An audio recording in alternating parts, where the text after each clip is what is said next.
huge boost, enabling her to name her price for Blue's stud fees.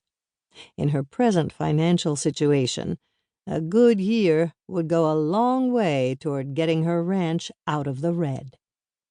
Samantha had nearly reached the concession stand when she heard a horse scream. The sound of terror and pain tugged at her heart, and she whirled to locate its source. What she saw made her blood run hot.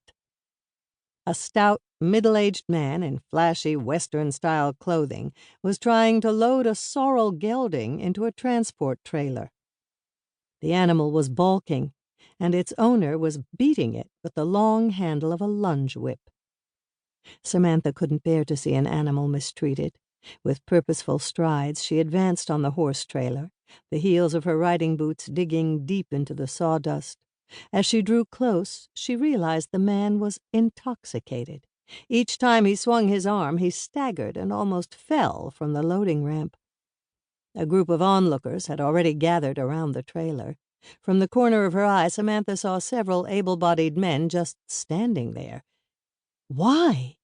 The poor horse needed help. Surely at least one of them had the gumption to intervene. But no. The drunk swung viciously at the horse again, and no one in the crowd stepped forward. Sam's stomach lurched at the sound of leather-wrapped wood connecting with flesh.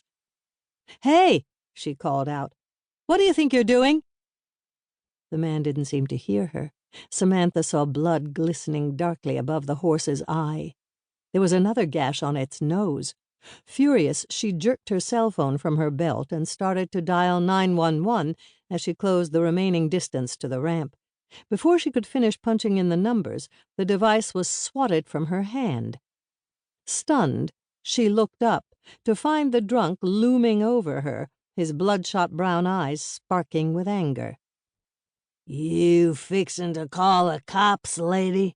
He jabbed a finger at her face. "Well, think again. This is my horse."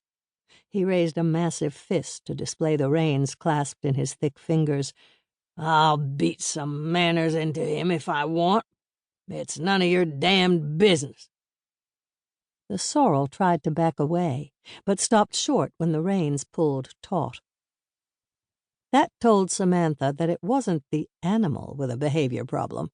An adult quarter horse weighed anywhere from 1,000 to 1,300 pounds, and had enough strength in its neck alone to lift a grown man off his feet.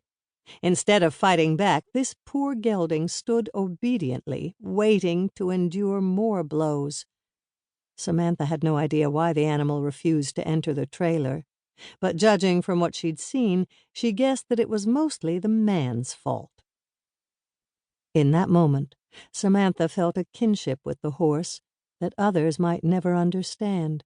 She circled the man to stand at the bottom of the ramp between him and the gelding. It wasn't a wise decision. Deep down she knew that, but it was something she felt compelled to do. Take a stand, face her demons, demand justice.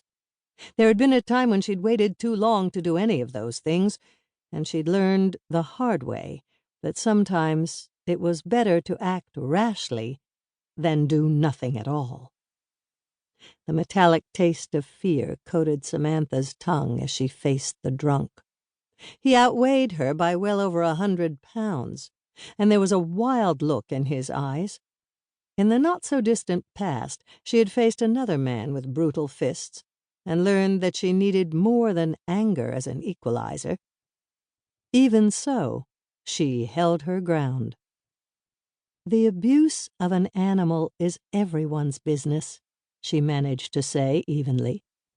"This horse is already cut and bleeding. He's had enough, and so have you." "Are you saying I've had too much to drink?" Samantha just stood there, meeting the man's gaze with fateful resolve, her heart pounding wildly and her body going clammy with sweat.